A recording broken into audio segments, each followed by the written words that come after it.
what is to be ungrateful. Vayakov Melech Hadash, and he says to his people, look at Am Yisrael, the people of Israel. They're so great. There's so many. He's trying to give in them the evil eye. Stingy eye. Right? Stinky eye. Mal de ojo. Very, very, when you speak about someone that way, it means you want to give them a bad eye. What do you care how many are there? Did they ever did anything bad to you, against you? They already, you know how many babies they have in each mother, Jewish mother? Hashem gave them so much beracha. They gave birth no less than 6 at a time. Today, when you have twin, people are excited. Triple, wow. 4, ooh, all over the news. Today, 4 children were born in the medical city of Dallas. The doctors are very excited. The mother is healthy, and so the baby. It's in the news. There, every woman, no less than 6. Hashem has plans to make his nation great, to multiple. Just imagine, after 3 years, a woman has already 18 children. 3 years, 18 children. They didn't stop. And they multiply. He was right. They are getting greater and greater.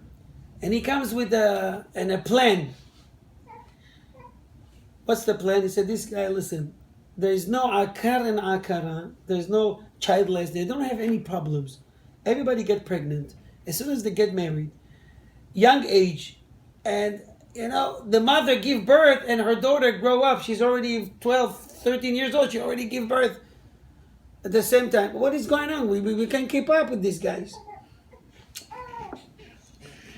The beracha was so great.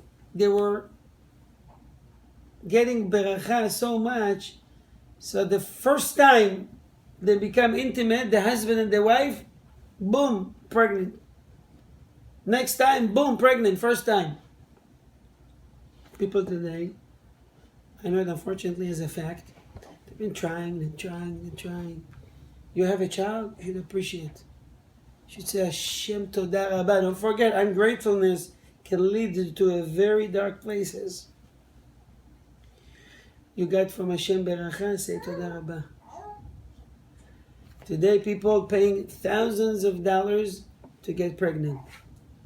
And some of them get pregnant, some of them not.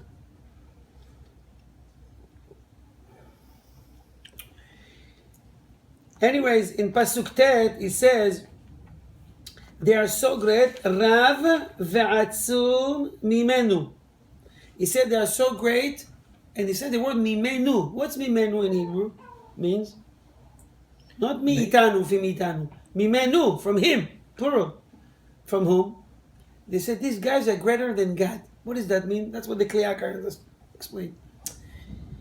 The Kliyakar says, the Gemara says, Hashem says, who controlled the world? The tzaddik. What does that mean? Hashem says, I am control the entire universe. I had a decree. I made decision, and then this tzaddik come, a righteous come, and change my decisions. I want to bring a bad decree over someone. The tzaddik comes and pray, and I have to change it now. I don't want to give couple a child because they have a big cheshbon with me. And the tzaddik pray for them, and he changed their mazal.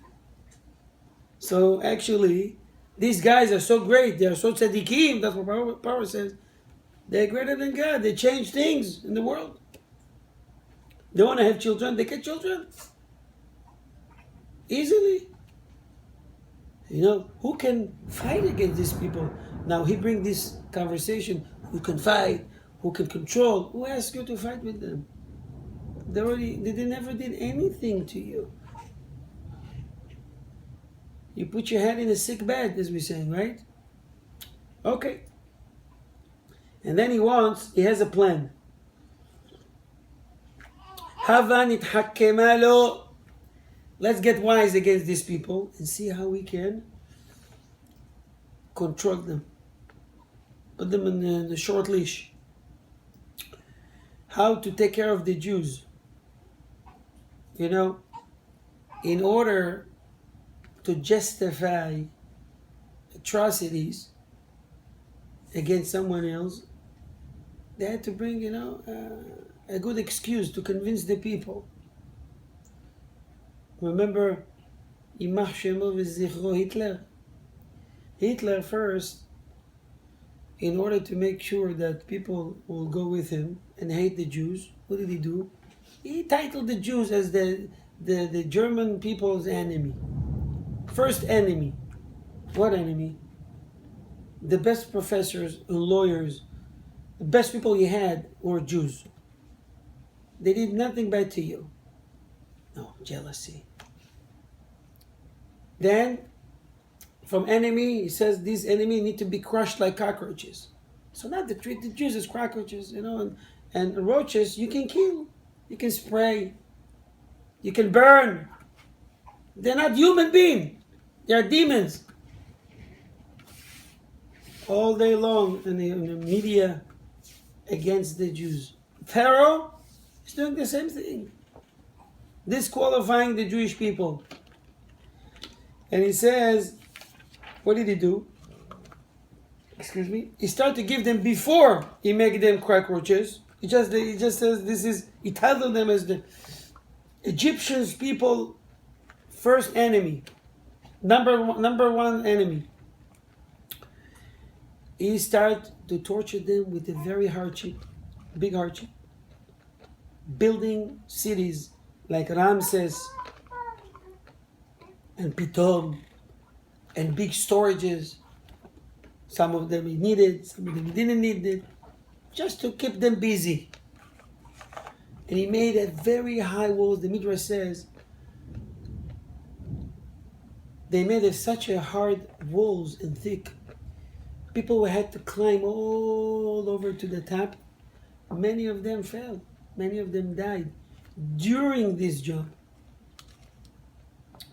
But he's trying, and he gets, the Egyptians of Pharaoh and Joseph and Moses and Aaron, the Egyptian back then, was very accurate, like the Germans nowadays, the times of Hitler. They took notes, everything.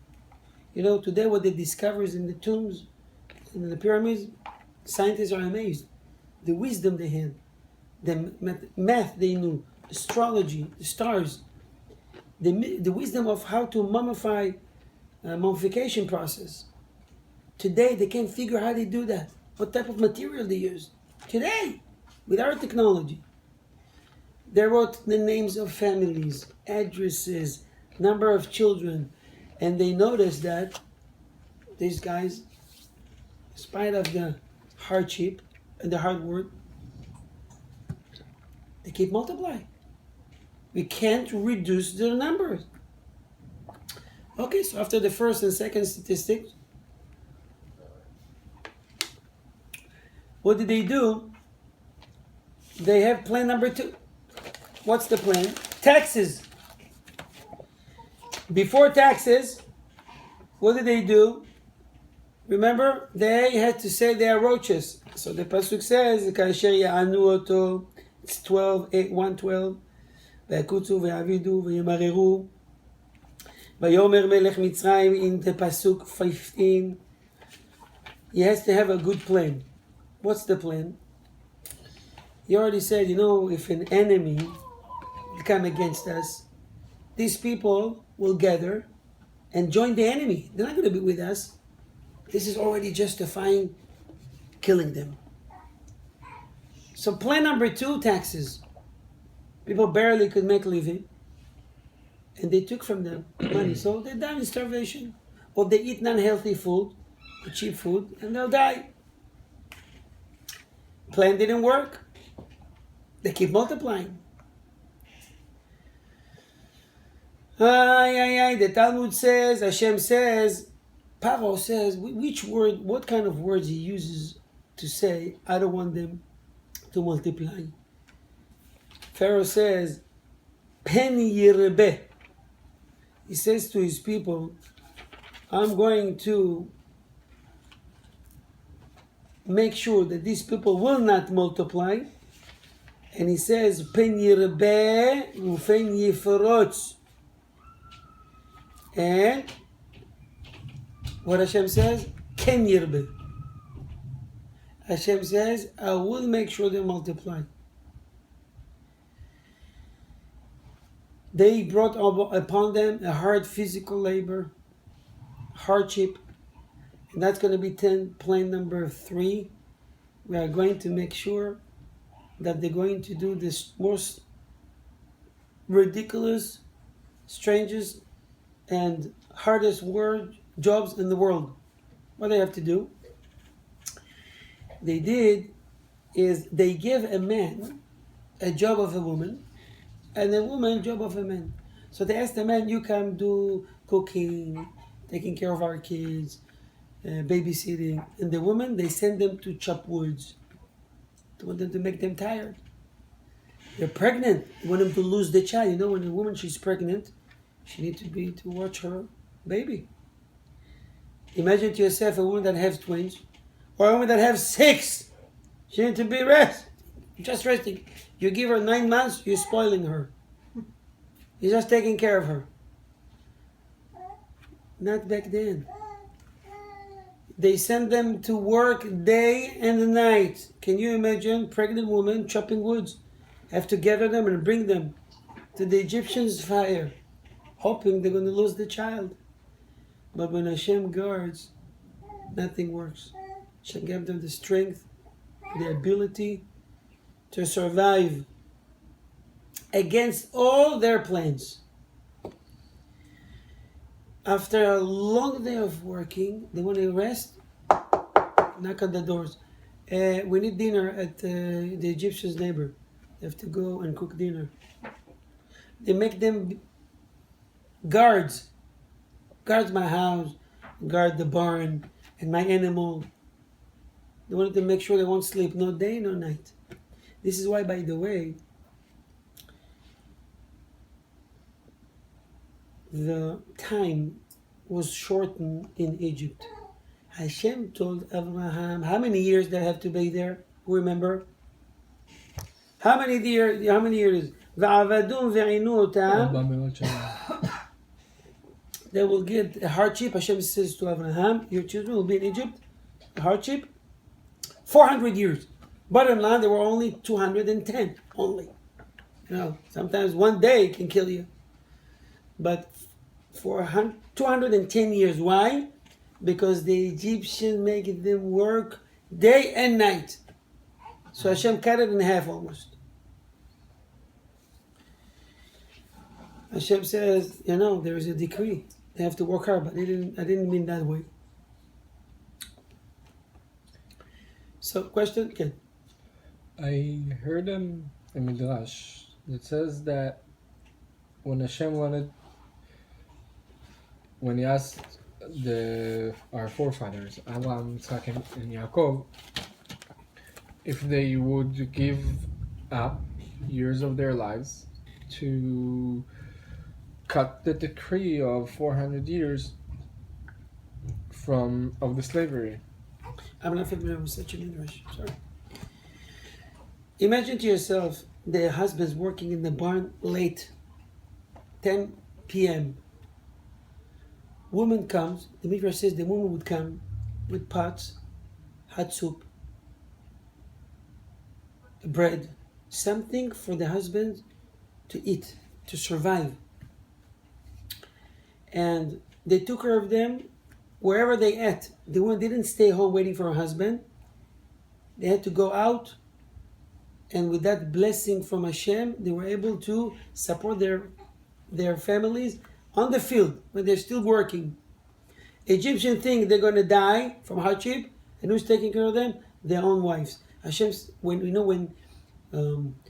went to the well of the Nile to bring water to drink, Hashem made sure that a lot of little fish, like sardines, will get to the buckets as well. So they have half water and half fish,